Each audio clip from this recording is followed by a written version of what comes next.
Welcome to Rise Real Estate. This is technically our second episode. We're kind of having a little argument about first or second. It's too early to have arguments. What do we know? Just trying to do something here. So the biggest question in real estate investing is financing the deals. If you're old, you probably want to use more leverage because it will expedite your ability to expand your portfolio. Conversely, you must always remember leverage is proportional to your risk tolerance. If you're younger, you probably don't have much money, but you do have time on your side, which generally means you have more time to recover from any sudden market changes. Today, we want to talk about our first investment property.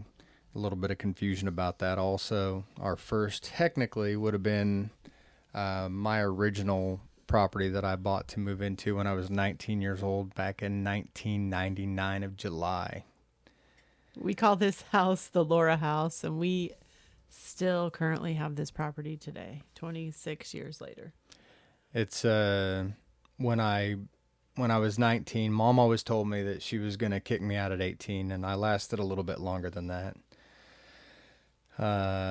It was nerve-wracking for her. After the decision was made, she asked me to move into an apartment, and I'd already committed to buying the property. What was the market like when you bought Laura in 1999? Well, so I was 19. I didn't know anything, and luckily I had a cousin who was a realtor, and we obviously trust family to take care of us.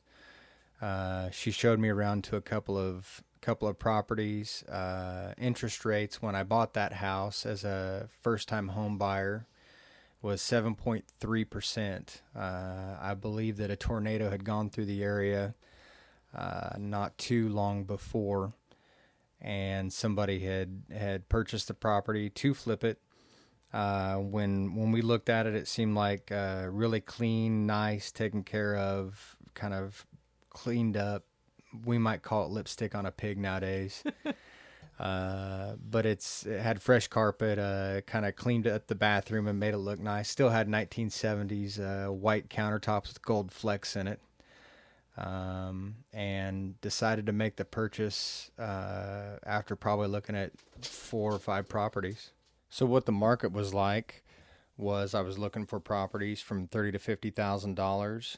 And we could certainly find those in the areas that we were looking at. And the bank approved me for about $80,000. I didn't really feel comfortable going that high. Obviously, there would have been properties that were in that range also. But I was willing to live in maybe an area that would have been considered less desirable for some people. But for me, it worked out. And I think it was a good investment ultimately. Obviously, we still hold the property today. And I think the market was, basically no different than what it would be today, except everything's just more expensive now and everybody makes more money now. Did you have any money down at that time, or? No, luckily, I had a few $1,000s saved up, but the FHA, there was bond money tied to the FHA loan that I got. And I was actually, when I closed, I got $800 back, which immediately went to buying a new washer and dryer. That's what I spent my $800 on. Did you do any repairs when you got Laura? Like I said, luckily, we were able to find one that had been taken care of. It was kind of funny because it had a well in the backyard that just had a metal cover over it. And we were a little concerned about what that might lead to, but it wound up being no big deal. Going through the appraisal and the inspection process. The only thing that really got turned up through the inspection process was they wanted us to correct the draining away from the house, get a little bit better flow. Now at 19, what was your job then? Could you do that house alone, or did you have to have a roommate? Yeah, so I did not have to have a roommate. I bought the house for $37,000. That might be shocking to people nowadays to hear a house went for that price. But I'm sure that people will be shocked in 20 years from now to hear the price of a house today in the local market that you're in. So, let's see.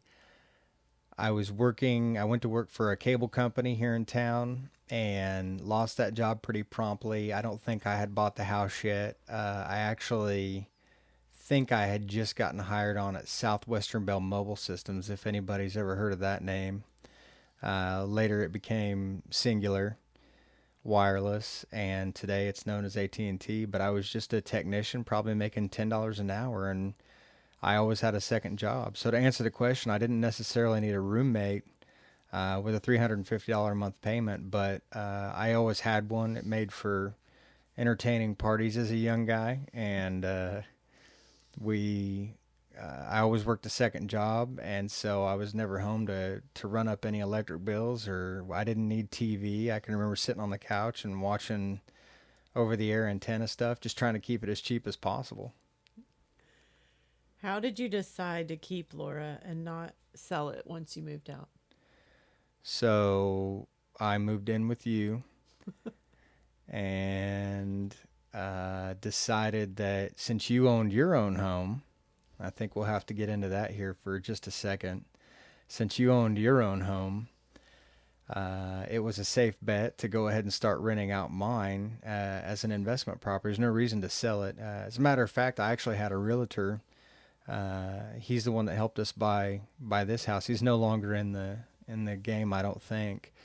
But I just asked him if he'd list it for me, and he told me all the stuff that I had to do to fix it up and get it sold. And I thought, well, how about you list it for, I think I had him try to list it for $60,000, and said, if I can get it rented out for $600 a month before you get it rented, or before you can get it sold, I'll just rent it out. And that's what we did, and I wound up getting it rented out before he got it sold. So was that the first renter, was the neighbor that had a son that needed a place? No. Technically, the first renter was one of my roommates that I had when I moved out with you, Abe. Just an Air Force guy, and I basically was just making him pay his half, and then wound up, I think he got deployed, and so we had to go out and find a real renter. And I think we went through 2 or 3 renters, and then we found a guy that happened to be there for about 15 years. And over the years, we've had some repairs to Laura, but minimal stuff. I mean, pretty minimal maintenance. Seems like every year we'd get a phone call about drain plug. The sewer line was backed up for some reason, and we could never really identify any real serious root issues. We did find some non-flushable wipes in there once or twice. The biggest thing I can remember, besides maybe the AC. Well, yeah, the AC, but besides the water heater, would be the AC. And we actually, when we had to replace the AC, we never really had a lot of money, and so I had saved up a bunch of vacation. I didn't make any money. I couldn't afford to go on vacation any dang way, so I never took any vacation. And I went to my boss and asked him if he would allow me to cash out most of my vacation, and he was generous and allowed me to do that. Gave me the cash so we wouldn't have to put on a credit card a brand new heat and air unit, which at the time was $4,000 and change. We had a little bit of money saved up, but not a ton, and so most of the repairs we've been lucky enough to where they're either minor and I've been able to handle them, or Now, we did get a roof when you worked. Scott's always had a second job, and at one time he met a guy at a convention. He was working for Gateway, I believe, and this roofer really liked his personality. Wanted him to come work for him. Yeah, great guys, Justin and Todd. I still talk to Todd quite a bit, or at least once or twice a year, I'll give them a call and we'll just chat. Great guys. Were generous and taught me a little bit about roofing. And since they were kind of starting a new, they were out in Colorado, but they're starting a new area here in Wichita. They were a GAF Golden Pledge certified company, and so they got the actual product for free, so they could have a Golden Pledge roof in the Wichita area. And they were generous enough to. I had to pay for the labor, and obviously, of course, a 1950s house needed to be redecked. Imagine that. So that's how we got a new roof on it, Class 4 impact resistant, and it was the nicest roof in the neighborhood. It's definitely the nicest. Still today is probably still the nicest roof in the neighborhood. Yeah, and since then we've redone the windows and. Well, yeah. So recently, Brian moved out after being there for 15 years and just having minimal maintenance. This is technically one of our flips. We had to go in, redid windows, kind of like you do. We found the best way to redo the siding and cleaned it up, redid the kitchen and bathroom, and just freshened everything up. I mean, it's hard to call it a flip. We treated it like a flip, but now we, instead of selling it, we just redeployed it as a midterm rental out there to the nurses. So what have you learned about becoming a landlord with Laura? Oh, I think I said in the intro about how I'm a hard learner. I learn everything the hard way. And I think what we've learned is that we're too dang nice. Too nice. we let people get away with way more than we should. What I've learned is we should have a clause in the rental contract for the first $50 of a repair. Like anything that comes up, you're going to be responsible for the first $50 of. And then what it does is it forces them to think, hey, is this worth making the phone call for? But I also think that we should add, or we have added, that we need to have a yearly inspection. We can't wait 10 years or 15 years to find out if some deferred maintenance needs to be done in a house. Yeah. I mean, we're not in a long-term rental situation right now. I think what we found is as long as we're continuing to get renters in the midterm rental section, I think it's worth it. We're in there much more frequently. We're taking much better care of the property because we constantly have our hands on it, whether we're mowing or over there just cleaning out gutters, taking care of the lawn. That's stuff that you generally expect that a renter's going to take care of when they're in there for 15 years. Even though they agree to it, you're not checking on them to see if they are. And that's severe damage that's potentially happening to the property. Now, is there anything that you would have done differently with Laura? It's a good question. I think I would have done like what you're talking about, done a little bit more inspecting to make sure that the property was being taken care of a little bit better. Like I still saw that's another thing. We allowed dogs in there, and I just don't know that I'm interested in allowing pets anymore after that. And I know that's a shame because people deserve to have pets, but the dogs were digging right up against the foundation. And while luckily I think it didn't cause any issues for us, that water just seeping in right up against the foundation because the dogs would dig a hole there and climb in and get cool. That could have caused some serious foundation issues for us. Luckily, like I said, I don't think we're experiencing any issues from it.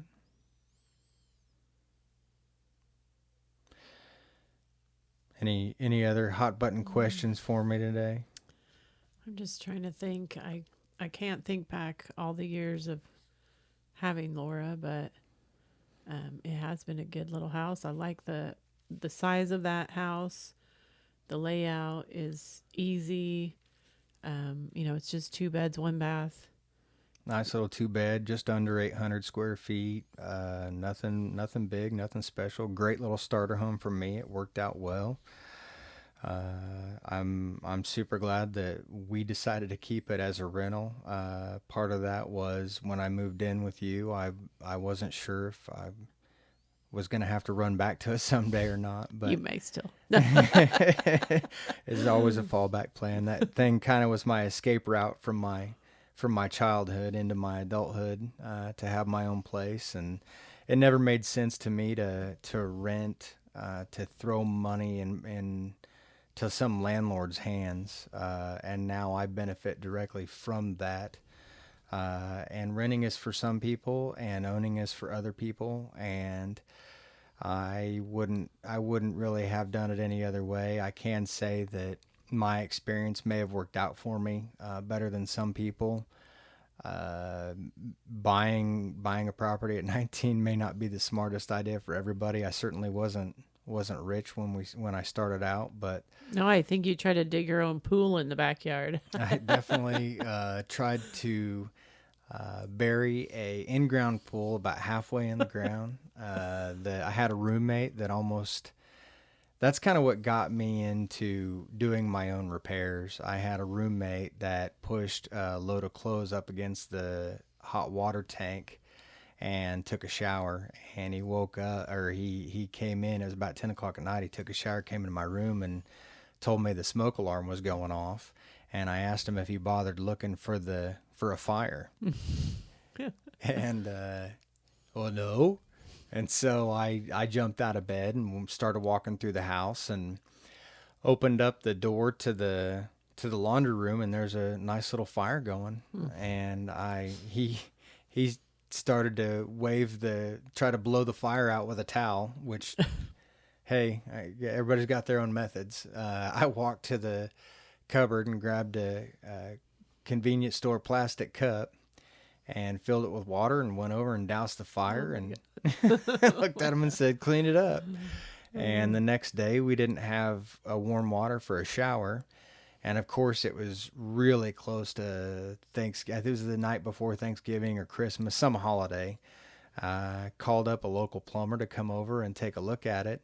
And I watched him repair the water heater, and he unscrewed the box, the thermostat, and there's a little copper wire hanging off of that thermocouple, along with the gas that goes down to the burner underneath. And he charged me $200. And at the time, $200 was more than half of my house payment. And to me, that was mind-blowing to watch this guy do 15 minutes worth of work. And at that point, I swore that I would never pay somebody else to do something that I could figure out on my own. And this is before YouTube. I was going to say, thank God for YouTube. Yeah, now we've got YouTube and other individuals that are, kind enough to put their story out there or their experiences to help people learn. And that's kind of what we're doing here. We want to put our experiences out there so somebody might be able to benefit from it. And we talked about a couple of different things in this episode. If anybody has any questions, feel free to put them in the comments.